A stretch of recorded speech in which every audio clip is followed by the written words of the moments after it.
오늘은 누가복음 7장 36절로 50절 말씀에 근거해서 향유내음과 눈물이 가득한 교회라는 주제로 말씀을 드리려고 합니다. 우리가 잘 아시는 말씀인데요. 어떤 바리새인 하나, 성경에서 이 사람 이름을 시몬이라고 부릅니다. 바리새인 한 사람이 예수님을 자기 집으로 초대를 했어요. 함께 식사나 하시자는 겁니다. 예수님이 그 초대에 응하여 그 집에 가서 앉으셨습니다. 근데 그림이 좀 이상해요. 왜냐하면 예수님을 청한 그 바리새인도 이상하고 또 그 초청에 응하신 예수님도 이상합니다. 왜냐하면 예수님께서는 이 바리새인들의 교만과 위선에 대해서 독사의 자식들이라고 하는 극단적인 표현까지 사용하십니다. 그러면서 굉장히 그들을 몰아붙이셨어요. 그랬던 예수님이 바리새인이 식사하자고 초대하니까 그 집에 가셨어요. 뭘 얘기하는 겁니까? 죄와 사람을 구별하여 죄는 책망하지만 사람은 보호하시고 귀하게 여기시는 예수님의 마음을 볼 수 있습니다. 오늘 본문에 보니까 근데요, 예수님을 초청하기는 했는데 예를 갖춘 초청은 아니었던 것 같아요. 우리가 남의 집에 들어갈 때 정성껏 예의를 갖춰서 초대를 해주면 참 좋은데 불러놓고 사람 이상하게 만드는 분들이 있어요. 들어가긴 들어갔는데 오라 그래서 갔는데 괜히 온 것 같은 느낌. 그런 느낌을 줘서는 안 되잖아요. 근데 이 바리새인이 예수님을 초청했는데 예수님 들어오셨을 때 발 씻을 물도 드리지 않아요. 이걸 통해서 어느 정도 예수님을 청한 이 바리새인의 마음과 태도를 읽을 수 있습니다. 유대인들의 문화는 이때 당시 2000년 전 문화는 신발이 샌들이었어요. 그리고 거기는 사막지대고 그래서 길바닥에 먼지가 푸석푸석해요. 비포장도로였잖아요. 2000년 전이면. 그래서 샌들을 신고 다니면 발에 흙먼지가 잔뜩 묻어요. 그러면 집에 들어올 때 당연히 그 발을 씻으라고 물을 떠주는 것이 맞아요. 그 발을 씻고 집에 들어와야 돼요. 그런데 물도 떠드리지 않았어요. 그런데 이 본문에 나오는 여인은 예수님의 발을 눈물로 씻겨드려요. 그리고 머리털로 닦아줘요.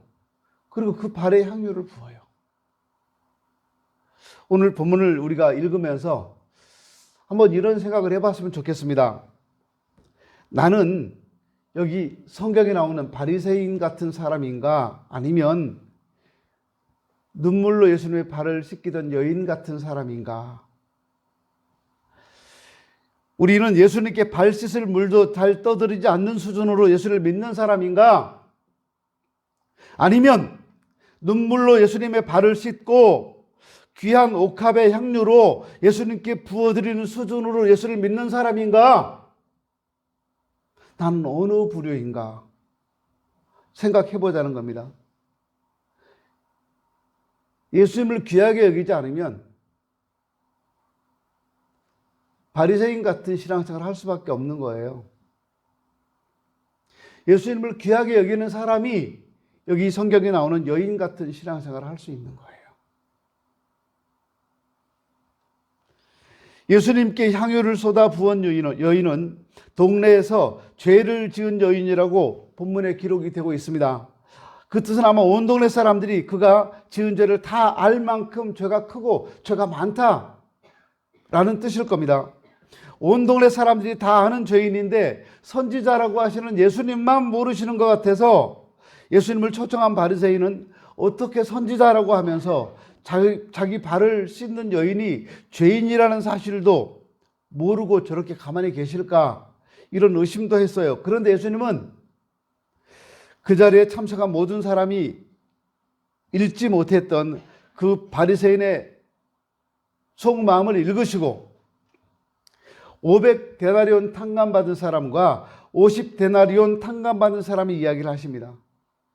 그걸 통해서 바리새인은 자기가 초청한 예수님이 선지자라고 하는 걸 확인할 수 있었을 겁니다. 그 여인이 죄인인 줄 몰라서 가만히 계셨던 것이 아니라 나는 너와 생각이 다른 거야. 이걸 가르쳐 주신 거예요. 우리는 때때로 이 바리새인처럼 생각할 때가 있습니다. 하나님이 모르고 이런 일을 하셨는가? 그러나 여러분, 하나님이 모르시는 것이 아니라 하나님의 생각과 우리의 생각이 다르기 때문입니다. 그걸 인정하고 우리 생각과 다름에도 불구하고 하나님을 신뢰하는 것이 믿음이에요. 내가 생각할 때는 이쪽이 맞아요. 근데 하나님이 생각하실 때는 이쪽이 맞아요. 하나님이 요즘 시대 감각이 떨어지시네. MZ세대가 아니라 그러신가? 이렇게 생각하지 마세요. 누가 뭐라고 해도 하나님의 생각과 내 생각이 다를 때는 하나님의 생각을 따라가는 것이 맞습니다. 그게 답입니다. 근데 거기서 박박국이고 내 생각대로 내 뜻대로 하려고 하다 보니까 거기에 실패가 있고 거기에 아픔이 있고 상처가 있는 거예요. 여인은 값비싼 향료를 예수님께 쏟았습니다. 하나님으로부터 받은 은혜와 축복이 그렇게 하지 않으면 견딜 수 없게 만들었기 때문에 그래요. 내가 하나님께 받은 은혜가 크다면, 그런 느낌이 들고 생각이 든다면 우리도 하나님께 드릴 수 있는 거예요. 근데 받은 은혜가 없고 감동도 없고 느껴지지 않는다면 드릴 수가 없지요. 어떻게 고맙지 않은데 고맙다고 하겠어요? 하나도 안 고마운 거예요. 그러니까 하나님 감사합니다 소리가 안 나오는 거예요. 근데 우리가 여기서 기억해야 되는 게 뭐냐면, 예수님 말씀처럼 이 여인은 50데나리온만큼의 복을 받은 사람이 아니라 500데나리온만큼의 복을 받은 사람이라는 겁니다. 그런데 더 큰 은혜가 되는 것은 향료가 아니고요, 이 여인의 눈물이었어요.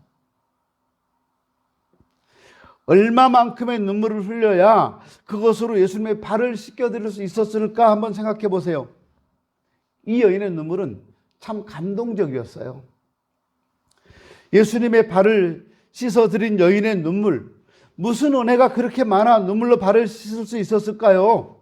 나는 주님의 발을 씻을 물도 드리지 못하는데 왜 다른 사람들은 주님의 발을 적실 만큼 많은 눈물을 흘리면서 기도하고 찬양하고 예배에 동참하고 있을까요? 나는 냉랭해서 아무 마음에 가슴에 감동도 없는데 왜 다른 사람들은 똑같은 예배를 드리면서 눈물을 막 쏟아낼까요? 여인의 은혜는 무엇이었을까요? 예수님의 말씀 중 탕감이라고 하는 단어에서 그 답을 찾을 수가 있습니다. 그것은 온 동네가 다 알 만큼의 죄를 탕감받은, 즉 용서받았다는 은혜입니다. 은혜 중에 최고의 은혜는 죄 사함의 은혜가 아니겠습니까? 다윗은 그 은혜를 시편 32편 1절에서 이렇게 표현합니다. 허물의 사함을 받고 자신의 죄가 가려진 사람은 복이 있도다. 바울도 그 은혜를 안았던 사람입니다. 그래서 고린도 전서 15장 10절에서 나의 나 된 것은 하나님의 은혜라고 고백하고 있습니다. 갈라디아 6장 14절에서는 십자가 외에는 자랑하지 않겠다고 고백하고 있습니다. 이것은 바울이 속죄의 은총을 누구보다 잘 알았던 사람이라는 말이 됩니다. 지금 우리는 고난주간을 일주일 앞두고 있는 기간에 살고 있습니다. 예수님이 우리를 위해서 고난당하신 것을 기억하며 지내는 기간, 이게 고난주간이에요. 주님의 고난에는 목적이 있습니다. 그것은 바로 우리들의 속죄입니다. 우리가 잘 아는 이사야 53장 5절 말씀 속에 그것이 잘 나타나 있는데요. 그가 찔림은 우리의 허물 때문이요 그가 상함은 우리의 죄악 때문이라. 그가 징계를 받음으로 우리는 평화를 누리고 그가 채찍에 맞음으로 우리는 나음을 받았도다 라고 말하고 있습니다. 예수님은 바리새인에게 500데나리온 탕감받은 사람과 50데나리온 탕감받은 사람에 대한 비유를 말씀합니다. 그렇다면 바리새인은 50데나리온 탕감받은 사람이고 여인은 500데나리온 탕감받은 사람이라는 말씀일까요? 다시 말하면 바리새인은 50만큼밖에 죄를 지지 않았고 여인은 500만큼 죄를 지은 사람이라는 뜻인가요? 아닙니다. 그건 절대 아니에요. 바리새인도 500만큼 죄를 지은 사람이고 여인도 500만큼 죄를 지은 사람이에요. 똑같습니다. 바리새인도 500만큼의 죄를 탕감받은 사람이고 이 여인도 500만큼의 죄를 탕감받았어요. 하나님 앞에서 바리새인이 이 여인보다 더 의로울 수 없는 겁니다. 우리는 모두가 다 하나님 앞에 죄인이에요. 똑같은 죄인들이에요. 그런데 왜 바리새인은 예수님에게 발 씻을 물도 드리지 않았는데 여인은 쏟아지는 눈물로 예수님의 발을 씻겨 드릴 수 있었을까요? 왜 그렇게 귀한 옥합을 깨뜨려서 향유를 예수님 발에 부어 드릴 수 있었을까요? 바리새인은 500을 탕감받고도 자기가 50 탕감받은 줄 알았고요. 이 여인은 500을 탕감받고 자기가 500을 다 탕감받았다는 사실을 알았기 때문에 그래요. 온 동네 사람들이 다 알 만큼의 죄가 깨끗하게 하나님께로부터 용서받았다는 사실을 여인은 알았다는 겁니다. 성경을 보면 죄가 많은 곳에 은혜가 넘친다는 말씀이 있습니다. 그것은 자신의 죄가 많다는 것을 깨닫는 사람에게 은혜가 많다는 말씀이에요. 죄를 막 지어서 좋다는 뜻이 아니에요. 자신을 스스로 의인이라고 생각하며 사는 사람들이 많습니다. 이 사람들에게는 은혜가 없습니다. 감동도 없어요. 근데 자신을 죄인이라고 생각하며 사는 사람들이 있습니다. 이분들에게는 은혜가 있습니다. 감동이 있습니다. 헌신이 있습니다. 눈물이 있습니다. 예수님은 산상보훈에서 애통하는 자가 복이 있다고 말씀합니다. 오늘 본문의 여인은 바로 이 애통의 복을 받은 여인 같아요. 예수님의 고난은 죄인에게는 감격입니다. 예수님의 고난은 우리에게는 은혜입니다. 그러나 스스로를 의인이라고 생각하며 사는 사람에게는 예수님의 고난이 아무런 의미가 없습니다. 그러니까 감동도 없고 감격도 없는 거예요. 은혜가 넘치는 곳이 천국입니다. 지옥은 그 반대입니다. 지옥은 은혜가 없어요. 지옥은 은혜를 모릅니다. 거기는 발 씻을 물도 없는 곳입니다. 그러나 천국은 감격 때문에 흐르는 눈물로 발을 씻을 만큼 은혜스러운 것입니다. 여러분의 삶은 어떻습니까? 눈물로 예수님 앞에 나와서 감사하고 감격하고 말씀을 들을 때 감동을 받고 이렇게 주님 말씀대로 살려고 노력하는 삶입니까? 아니면 맹수하게 앉아있다가 시간 끝나면 집에 가서 내 마음대로 사는 삶입니까? 내가 어떻게 예수 믿고 있는지를 여러분 생각해 보세요. 고난주간이 다가오는데 교회를 안 나와요. 왜 안 나오실까요? 코로나 때문에 안 나오신 분도 계시죠. 어쩔 수 없죠. 그러나 그게 아니라면 다른 일 때문에 안 나오시겠죠. 나를 위해 십자가에 돌아가신 예수 그리스도, 그분보다 더 중요한 일이 있을까요?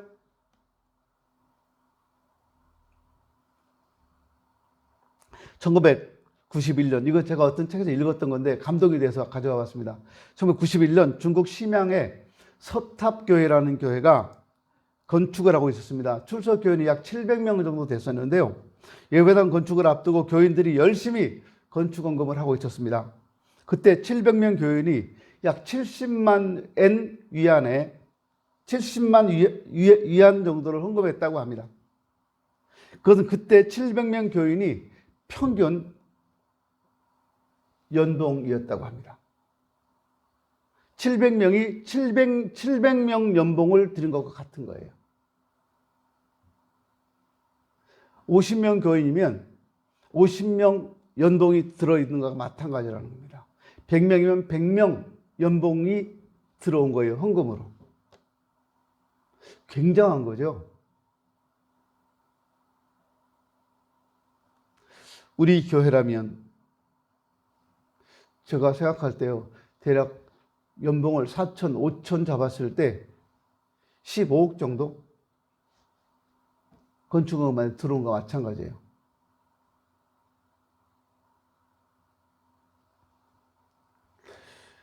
그런데 더 감동인 것은요. 예배 시간에 헌금을 하고 재정부장을 맡았던 여자 집사님이 헌금 기도를 드렸는데 그 집사님은 울면서 이렇게 기도했다고 합니다. 하나님, 더 드리고 싶습니다. 그런데 이제 더 드릴 것이 없습니다. 그러면서 울더랍니다.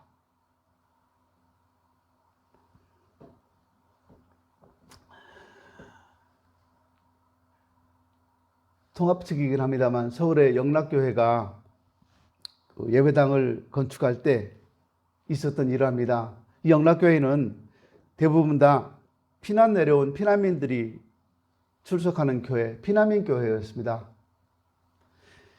건축을 할 때 성도들이 가락지를 뽑고 비녀를 뽑았습니다. 그것도 부족해서 비단이불 껍데기를 벗겨서 바쳤고요. 그래도 부족해서 몸으로 와서 노역을 하고 일을 했답니다. 예배당 짓는 것이 너무 좋아서 기쁨으로 예배당을 건축하는데 어느 정도였냐 하면요. 너무너무 좋아서 벽돌을 막 물로 닦아가지고 그렇게 씻어가지고 쌓았대요. 깨끗하게 하려고. 그 정도 마음이었다는 거예요. 손에서 피가 나는데 그것도 모르고. 사람이 행복할 수 있는 건 사랑 때문이에요. 사랑이 사람을 행복하게 합니다, 여러분. 여러분 가정에서도 마찬가지예요. 부부가 사랑할 때 행복해요. 사랑하지 않으면 절대 행복하지 않아요. 사랑하면 상대가 말할 때 들어주고 상대가 말할 때 이해해주고 받아주고 그래요. 사랑하지 않으면 안 들으려고 그래요. 자기 말만 하고 내 말 들으라고 내 말 먼저 들어. 아니야 내 말 들어. 아니야 내 말 먼저 들어. 서로 그래요. 뭐죠? 사랑하지 않아서 그래요. 거기에 행복이 있겠어요?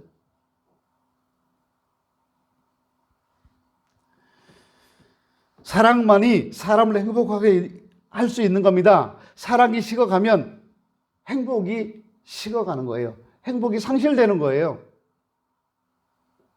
힘이 들 때도 있고 상처를 받을 때도 있겠지만 그래도 사랑하면 다 행복해져요. 저는 우리 서인천 제일교회가 좋습니다. 우리 교회 성도들이 너무 사랑스럽고 너무 좋습니다. 다 이쁘고 다 좋아요. 요즘 무슨 뭐래요? 성희롱, 성추행 이런 그런 이상한 거 없으면 그냥 할머니고 할아버지고 애기들이고 다 안아주고 싶을 만큼 이뻐요, 여러분. 제 눈에는요. 다 좋아요. 사랑스럽다는 겁니다. 그래서 저는 행복한 목사입니다. 근데 행복하다는데 여러분들은 되게 심각하네요. 사랑하지 않아도 돼요, 목사님. 나 사랑하는 사람 많으니까 괜찮아요. 그런 표정들 같아요. 박이은 씨, 목사님이 사랑하지 않아도 괜찮겠어요? 네? 사랑해요? 해줘요?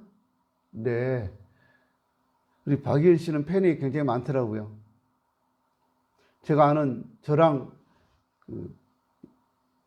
관계가 있는 목사님들이 이은이 사진을 얼마나 많이 퍼가는지 인스타그램에서요. 깜짝 놀랐어요.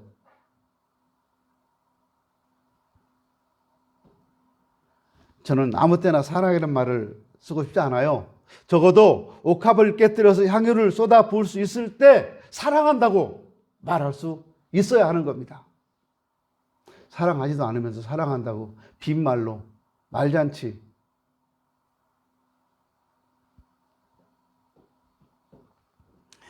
필요하다면 대신 죽을 수도 있을 때만 사랑한다고 해야 합니다.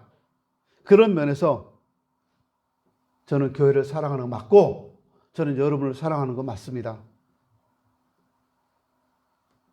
그런 면에서 하나님을 사랑하고 그렇게 예수님을 사랑하면 좋겠습니다. 사랑하며 살았으면 좋겠어요. 예수님이 너무 좋아서 교회가 너무 좋아서 옥합을 깨뜨리는 것이 하나도 아깝지 않고 향유를 부어드리는 것이 하나도 아깝지 않는 주체할 수 없는 은혜 때문에 쏟아지는 눈물로 날마다 예수님 발을 씻겨드리며 살 수 있다면 얼마나 좋겠어요. 거기에 진짜 행복이 있지 않을까요? 거기에 진짜 만족이 있지 않을까요? 이 여인이 부자도 아닐 텐데 그 비싼 향유 모아서 한 푼 한 푼 모아서 그거 샀을 거예요. 요즘 말로 재테크. 이스라엘에서는 향유가 나지 않으니까 2000년 전이면 거의 다 인도산이었을 거예요. 이 비싼 향유 300데나리온이라고 했으니까 이건 엄청난 가격이에요. 작년 한 사람 1년 연봉이에요. 대략 요즘 말로 따진다고 해도 6천만 원 이상 되는 가격이에요.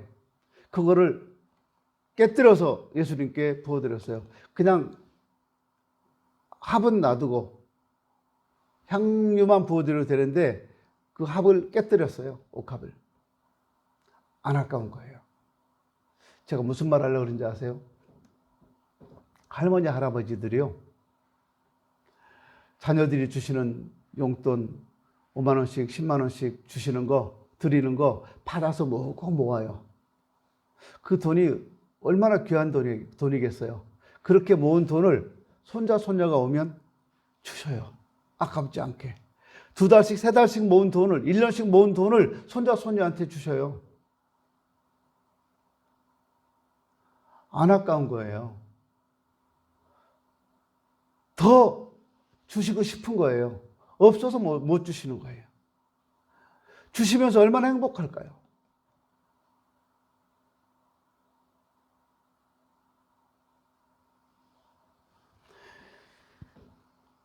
우리 한국교회가 쇠퇴하고 있습니다. 여러분 보시기만 해도, 우리 교회만 해도 그렇게 돼가고 있잖아요. 한국교회와 교인들이 하나님의 사랑에 대한 그 사랑이 결여되어 있기 때문에 교회가 쇠퇴되고 있는 거예요. 은혜를 모르기 때문에 그래요. 향유를 쏟아 예수님께 부어드린 여인처럼 하나님을 사랑할 줄 모르기 때문에 오늘 한국교회가 이렇게 쇠퇴해가고 있는 겁니다. 나를 구원하신 하나님의 은혜가 가슴에 와 닿지 않기 때문에 그래요. 나를 위해 십자가에 죽어주신 예수님의 사랑이 내게 느껴지지 않기 때문에 그래요.